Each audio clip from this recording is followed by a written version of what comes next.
स्तुति के द्वारा प्रसन्न शिव के द्वारा ब्रह्मा और नारायण को आश्वासन देना तथा ब्रह्मा का सृष्टि रचना।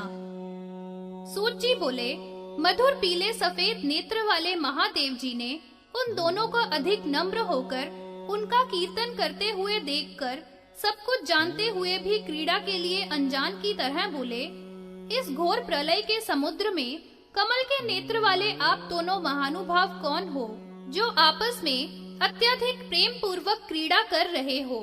तब वे दोनों बोले, भगवन ऐसा क्या है जिसे आप नहीं जानते। हे विभो, हे रुद्र, हम दोनों को आपने ही इच्छा पूर्वक बनाया है। तब तो उनके इस प्रकार के अभिनंदनकारी तथा मान्य वचनों को सुनकर भगवान महादेव जी मधुर वाणी में इस प्रकार कहने लगे, हे कृष्ण, हे हिरण्यगर्भ ब्रह्मा जी, आप दोनों मेरे हृदय से उत्पन्न हुए हो। तुम दोनों अपना इच्छित वरदान मांगो। तब भगवान विष्णु ने नम्र होकर कहा कि हे प्रभु, यदि आप मुझ पर प्रसन्न हैं, तो मुझे अपनी भक्ति प्रदान कीजिए। केशव के ऐसा कहने पर शंकर भगवान ने उन्हें अपने कमलवत चरणों में दृढ़ भक्ति प्रदान की तथा ब्रह्मा जी से बोले, हे वत्स, तू सभी लोकों का कर्ता होगा, तेरा कल्याण हो। ऐसा कहकर भगवान शंकर ने ब्रह्मा को उंगलियों से स्पर्श किया और पुनः कहा कि हे वत्स, तुम मेरे समान ही हो, तुम पितामह की संज्ञा वाले भी होगे। ऐसा कहकर शंकर जी अंतर ध्यान हो गए। भगवान शंकर के चले जाने पर पद्म योनि ने गोविंद भगवान से पितामह ऐसे नाम वाली संज्ञा प्राप्त की। प्रजा की रचना के लिए ब्रह्मा जी ने बड़ा उग्र तप किया, किंतु उस तप से कुछ भी प्राप्त नहीं हुआ।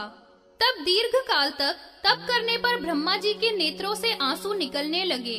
तब उन आंसुओं से वात, पित्त, कफ से युक्त, स्वास्तिक से युक्त बड़े बड़े केशों सहित महाविशैले सर्प उत्पन्न हुए। उन्हें देखकर ब्रह्मा जी बोले कि मेरी तपस्या का ऐसा फल है तो मेरे लिए धिक्कार है, क्योंकि यह लोकों का विनाश करने वाली प्रजा है। इस प्रकार क्रोध और पश्चाताप से ब्रह्मा जी को मूर्छा हो गई और उसी समय प्रजापति ब्रह्मा ने प्राणों को त्याग दिया। किंतु उनको इस प्रकार शरीर त्यागने पर उनके शरीर से 11 रुद्र उत्पन्न हुए, जो उत्पन्न होते ही रोने लगे। रोने के कारण ही वे रुद्र कहलाए। ये रुद्र ही ब्रह्मा के प्राण हैं तथा यह प्राणियों के भी प्राण हैं, जो सभी जीवधारियों में समाये हैं। महाभाग साधु ब्रह्मा के इस उग्र कार्य से प्रसन्न होकर उन रुद्रों ने उन्हें फिर से प्राण देकर जीवित कर दिया। तब तो प्राणों को प्राप्त कर ब्रह्मा जी ने उन देवेश्वर भगवान शंकर की गायत्री के सहित पूजा उपासना की। उन विश्वेश्वर को सर्वलोकमय देखकर आश्चर्य पूर्वक बारंबार प्रणाम किया और शिव से पूछने लगे कि हे विभो, यह सह्य आदि कौन है। नाना प्रकार के कल्पों के वर्णन सहित चतुर्विधि सृष्टि तथा चतुष्पाद गायत्री का प्रतिपादन। सूत जी बोले, ब्रह्मा के द्वारा इस प्रकार के वचनों को सुनकर ब्रह्मा को प्रबोध देने के लिए हंसते हुए शंकर जी उनसे कहने लगे, जब श्वेत कल्प था तब मैं सफेद वस्त्र, सफेद माला पहने हुए, सफेद अस्थि, सफेद रोम वाला, श्वेत और लोहित वर्ण वाला होकर उत्पन्न हुआ था। तब उस कल्प का नाम भी श्वेत कल्प हुआ। तब उस समय मेरे से ही उत्पन्न श्वेत वर्ण, श्वेत लोहित ब्रह्म नाम वाली गायत्री भी उत्पन्न हुई। तुमने अपने तप के द्वारा मुझे जान लिया और सद्य ही पैदा होकर मेरे पास आए। इसलिए तुम्हें जो भी ब्राह्मण सद्योजात और गुह्य नाम से जानेंगे, वे मोक्ष प्राप्त कर मेरे को प्राप्त होंगे। इसके बाद मेरे द्वारा लोहित वर्ण धारण करने पर लोहित नाम का कल्प हुआ। उस समय लोहित वर्ण के मांस, अस्थि तथा दूध वाली, लोहित स्तन वाली गायत्री देवी गौ रूप से उत्पन्न हुई। तब देवी के वाम होने पर मैं वामदेव हुआ। तब उस समय भी तुमने मुझे जान लिया।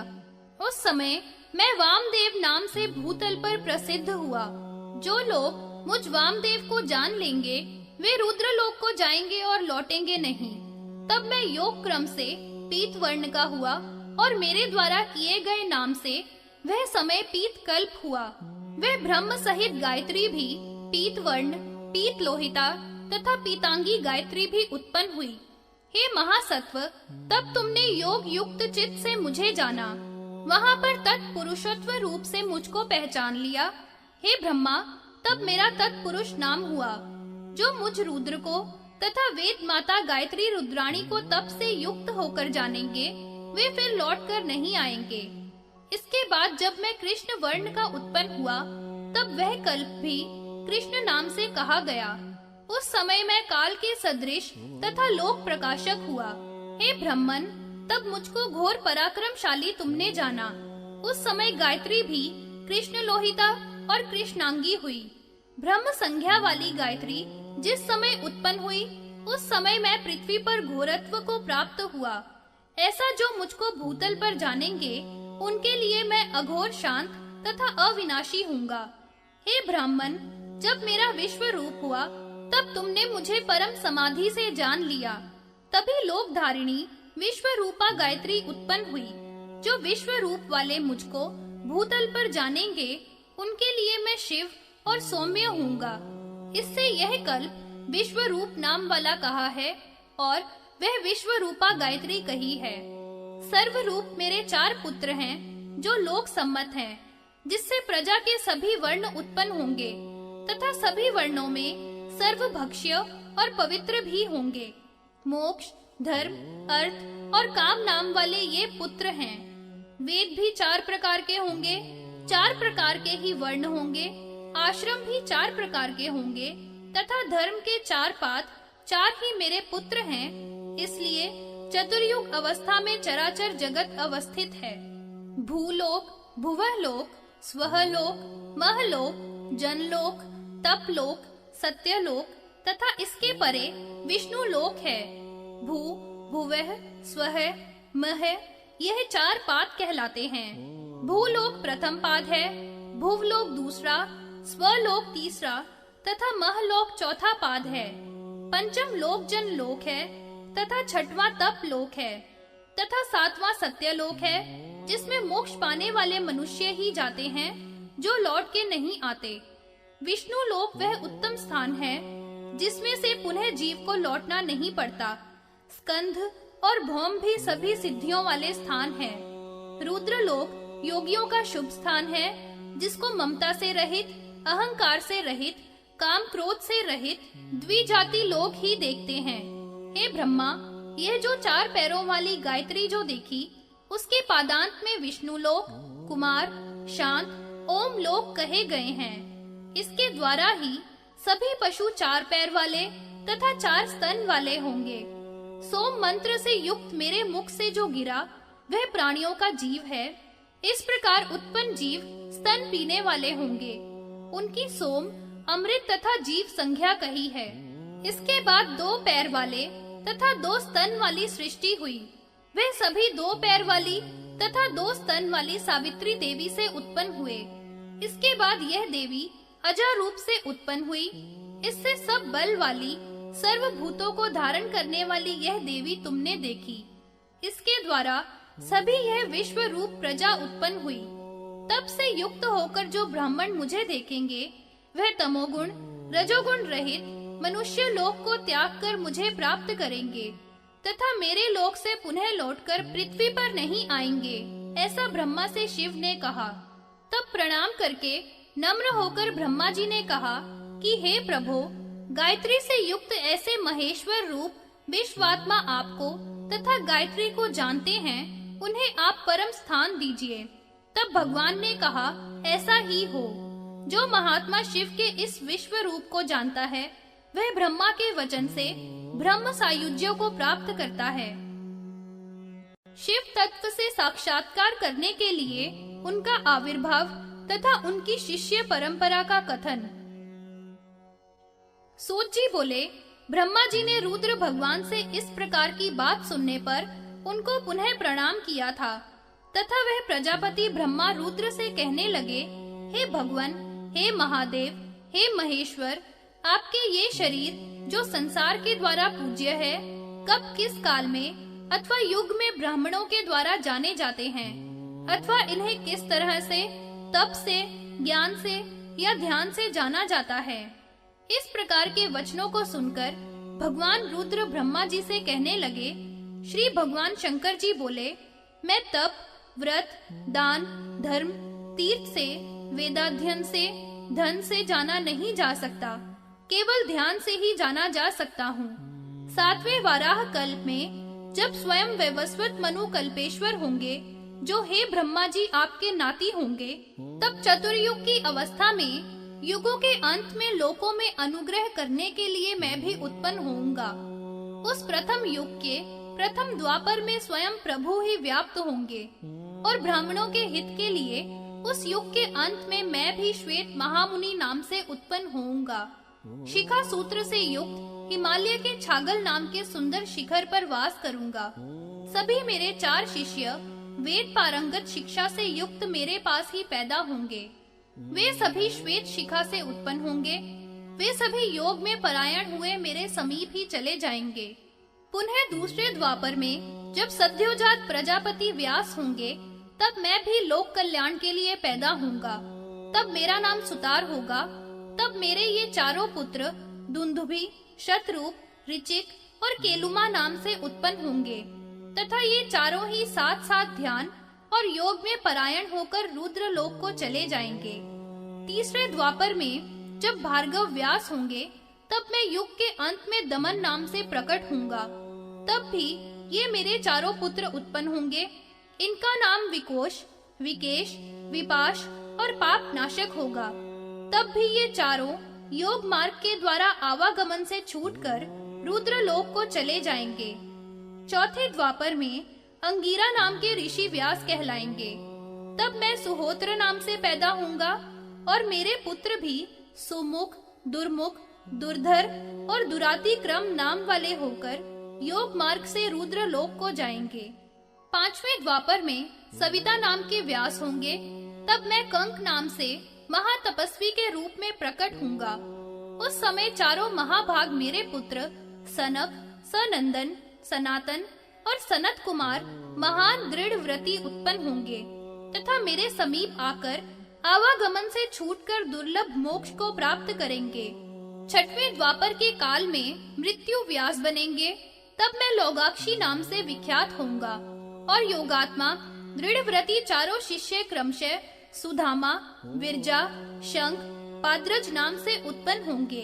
तब भी वे ध्यान योग में तत्पर हुए मेरी परम दुर्लभ समीपता को प्राप्त होंगे। 7वें द्वापर में शत ऋतु व्यास होंगे। तब मैं भी युग के अंत में कलयुग में विभु नाम से प्रकट होऊंगा। तब मुझे जैगी शव्य नाम का विभु सब कहेंगे। मेरे 4 पुत्र सारस्वत, मेघ, मेघवाह, सुवाहन नाम से होंगे। ये सभी उसी योग मार्ग के द्वारा रुद्र लोक को चले जाएंगे। 8वें व्यास वशिष्ठ होंगे। तब मैं दधि वाहन नाम वाला होऊंगा। मेरे पुत्र कपिल, आसुरी, पंच शिखो मुनि तथा महायोगी वाष्कल होकर योग के द्वारा मुझ महेश्वर को प्राप्त करेंगे। 9वें व्यास सारस्वत होंगे। तब मेरा नाम ऋषभ होगा और मेरे उन पुत्रों का नाम पाराशर, गर्ग, भार्गव, आंगिरस होगा, जो वेद पारंगत विद्वान ब्राह्मण होंगे और ये सभी तपस्वी योग के द्वारा दोबारा न लौटने वाली मोक्ष को प्राप्त हो रुद्र लोक को जाएंगे। 10वें द्वापर में त्रिपादे व्यास होंगे। तब मैं भी सुंदर भृगुतंग नाम के श्रेष्ठ पर्वत पर भविता मुनि नाम से प्रकट होकर रहूंगा। मेरे पुत्र भी बल, बंधु, निरमित्र, केतु, भृंग नाम से उत्पन्न होंगे और योग मार्ग का अनुस्मरण करके रुद्र लोक को प्राप्त करेंगे। 11वें द्वापर में त्रिव्रत नाम के व्यास होंगे। तब मैं भी उग्र नाम वाला महातेजस्वी गंगा द्वार में उत्पन्न होऊंगा। तभी मेरे ये पुत्र लंबोदर, लंबाक्ष, लंबकेश भी उत्पन्न होकर योग द्वारा रुद्र लोक को जाएंगे। 12वें द्वापर में कवियों में श्रेष्ठ शत तेज नाम के मुनि व्यास होंगे। तब मैं अत्रि नाम से प्रसिद्ध होऊंगा और ये मेरे पुत्र भस्म, स्नान आदि से लेपित सर्वज्ञ, संबुद्धि, साध्य और सर्व नाम से महेश्वर के रुद्र लोक को जाएंगे। 13वें द्वापर में धर्म नाम के व्यास होंगे। तब मैं बाली नाम का महामुनि होऊंगा और बालखिल्य के आश्रम गंधमादन पर्वत पर रहूंगा। तब उन मेरे पुत्रों के नाम सुधामा, काश्यप, वशिष्ठ और विरजा होंगे। तब ये सभी महायोग में तत्पर होकर रुद्र लोक को जाएंगे। पुनः 14वें द्वापर में जाकर तरक्षु नाम के व्यास होंगे। तब मैं श्रेष्ठ अंग्रिस वंश में गौतम नाम वाला उत्पन्न होऊंगा और मेरे उन पुत्रों के नाम अत्रि, देवरुद्र, श्रवण, श्रविष्ठक होंगे, जो सभी कलयुग में उत्पन्न होकर योग मार्ग से रुद्र लोक को प्राप्त करेंगे। इसके बाद क्रम से आए हुए द्वापर के 15वें युग में त्रय्यारूणी नाम के व्यास होंगे। तब मैं वेदशिरा नाम का ब्राह्मण होऊंगा। तब मैं वेदशिरा अस्त्र को महेश्वर से प्राप्त कर महावीर्य तथा वेद शीर्ष होकर हिमालय के पृष्ठ पर जाकर सरस्वती के तट पर रहूंगा। मेरे ये पुत्र कुणी, कुणीबाहु, कुशरीर, कुनेत्रक नाम से होकर योग के द्वारा रुद्र लोक को चले जाएंगे। पुनः 16वें व्यास देव नाम से होंगे। तब मैं भक्ति और योग देने के लिए अवतरित होऊंगा। मेरा नाम उस समय गोकर्ण होगा। मेरे पुत्र भी कश्यप, उष्णा, चैवन और बृहस्पति नाम वाले होंगे। वे उसी मार्ग से अर्थात योग साधना द्वारा रुद्रत्व को प्राप्त होंगे। इसी प्रकार 17वें व्यास काल क्रम से कृतंजय नाम के होंगे। उस समय मैं भी हिमालय के उत्तम शिखर पर जो महालय है उसकी गुफा में रहूंगा। मेरा नाम भी गुहवासी होगा। मेरे पुत्र भी ब्रह्म ज्ञानी योगी होकर उत्पन्न होंगे। उनका नाम उतथ्य, वामदेव, महायोग तथा महाबल होगा। उनके भी 100,000 शिष्य होंगे, जो सभी योगाभ्यास में निरत रहकर अति दुर्लभ महेश्वर पद को प्राप्त करेंगे। हे ब्रह्मन, 18वें द्वापर में काल कर्मागत से रितंजय व्यास होंगे। तब मैं शिखंडी नाम से प्रकट होऊंगा। सिद्धा नेत्र हिमालय की शिखंडी नाम की चोटी पर निवास करूंगा। तब मेरे तपस्वी पुत्र भी वाजश्रवा, ऋचिक, शयावश्व, यतीश्वर नाम से होकर अंत में योग मार्ग द्वारा रुद्र लोक को जाएंगे। 19वें व्यास का नाम भारद्वाज महामुनि होगा। मैं भी तब जटामाली नाम से उत्पन्न होऊंगा। तब मेरे ये 4 महातेज वाले पुत्र भी उत्पन्न होंगे। उनके नाम हिरण्यनाभ, कौशल, लौंगाक्षी, कुथुमी होंगे। ये सभी योग मार्ग द्वारा महेश्वर को प्राप्त कर रुद्र लोक में निवास करेंगे। तब 20वें द्वापर के गौतम नाम के महामुनि व्यास बनेंगे और मैं भी अठास नाम से उत्पन्न होऊंगा। हिमालय की अठास शिखा पर रहूंगा। तभी मेरे ये पुत्र भी महान योगी और व्रती होकर उत्पन्न होंगे। उनके नाम सुमंतु, वरवरी, कवंद और कुशिकंधर होंगे। ये भी योग मार्ग से रुद्र लोक को जाएंगे। इसके बाद 21वें द्वापर के वाजश्रवा नाम के व्यास होंगे। तब मैं दारुको नाम से उत्पन्न होऊंगा। मेरे महोजस्वी पुत्र लिपक्षोदा, भाइणी, केतुमान तथा गौतम नाम के होंगे। ये सभी योग में निरत होकर नैष्ठिक व्रत को धारण करके रुद्र लोक को जाएंगे। 22वें व्यास का नाम शुष्मायन होगा। तब मेरा नाम लागली भीम नाम से उत्पन्न होऊंगा। तब इंद्र सहित सभी देवता मुझे हलायुध सहित देखेंगे। मेरे पुत्र भी धार्मिक, महायोगी, भल्लवी, मधुपिंग, श्वेत, केतु तथा कुश नाम वाले होंगे। ये विमल ब्रह्म भूमिष्ठ होकर रुद्र लोक को जाएंगे। 23वें द्वापर के तृणविंदु नाम के मुनि व्यास कार्य करेंगे। तब मैं भी श्वेत नाम के महामुनि का पुत्र होकर उत्तम पर्वत पर काल को जीर्ण कर दूंगा। तब तो उस पर्वत का नाम कालंजर होगा। महातपस्वी मेरे वे पुत्र भी उशिक, बृहदशव, देवल, कविरेवच नाम के होंगे तथा वे सभी महेश्वर योग के साधन से रुद्र लोक को जाएंगे। आगे के युग में ऋक्ष नाम के मुनि व्यास बनेंगे। मैं शूली नाम से विख्यात होऊंगा। मेरे सभी शिष्य भी शालिहोत्र, अग्निवेश, युनाशक, शरद्वसु होंगे, जो योग करके रुद्र लोक को जाएंगे।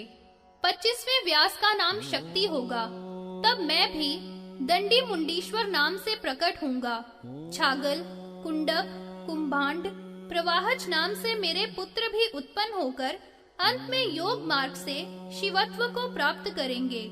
26वें व्यास का काम पराशर महामुनि करेंगे। तब मैं भी सहिष्णु नाम से उत्पन्न होऊंगा। भद्रवट नाम के पुर में निवास करूंगा।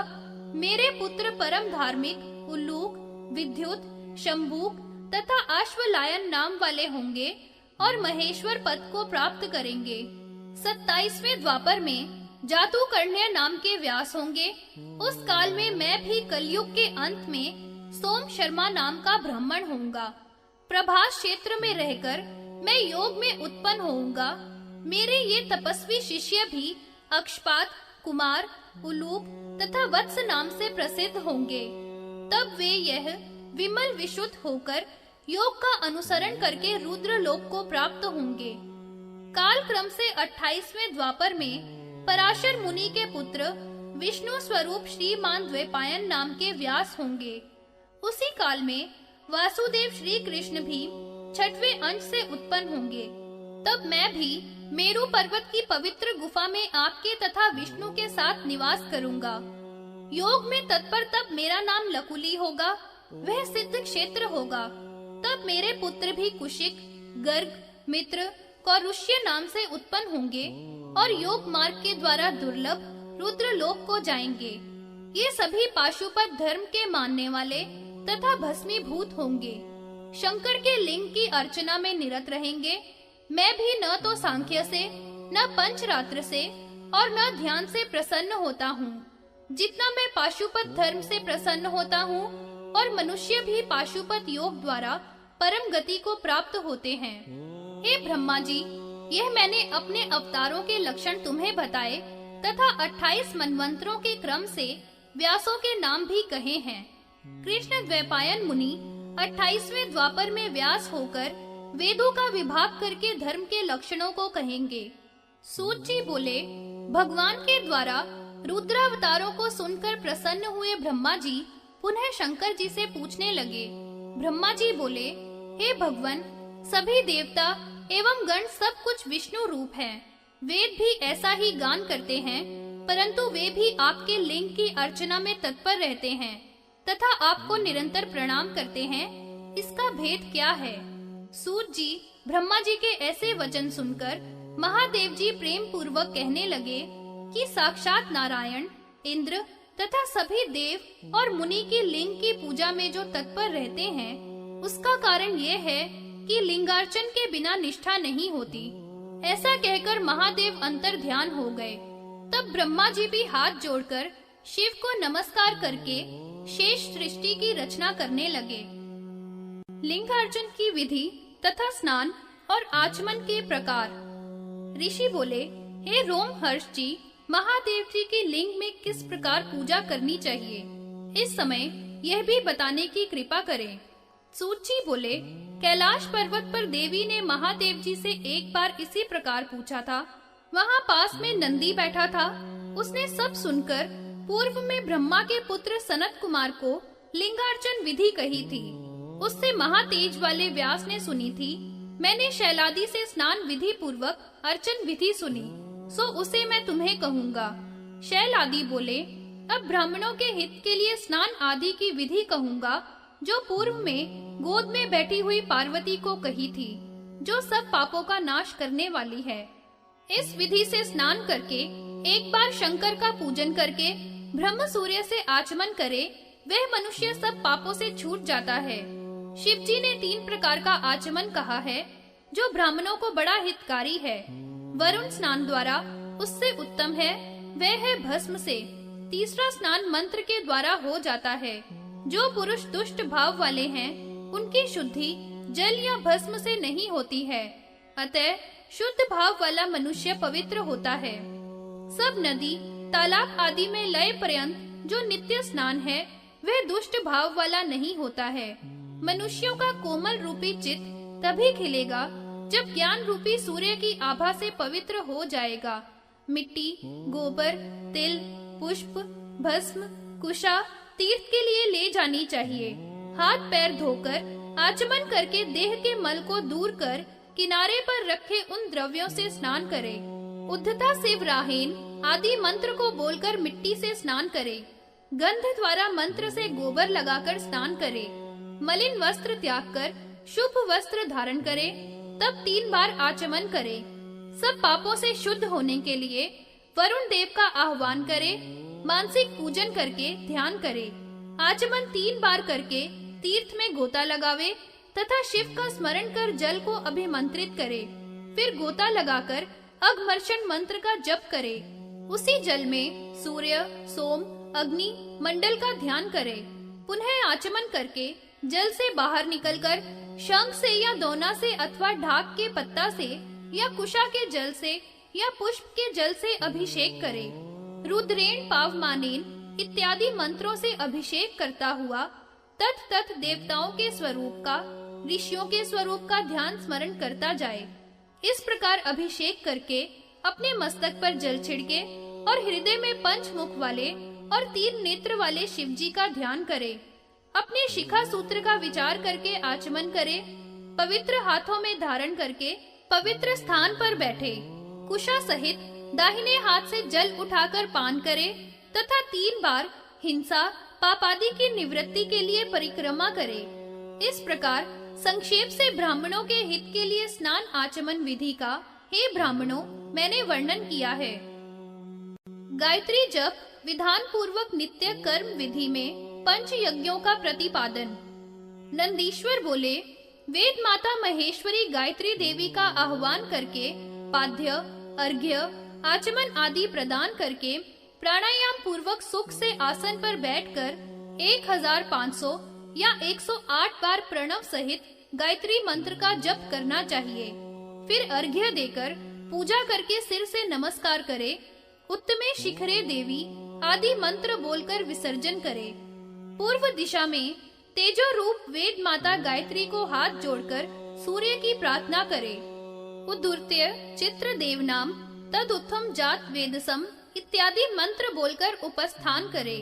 सूर्य और ब्रह्मा को अभिवादन करे।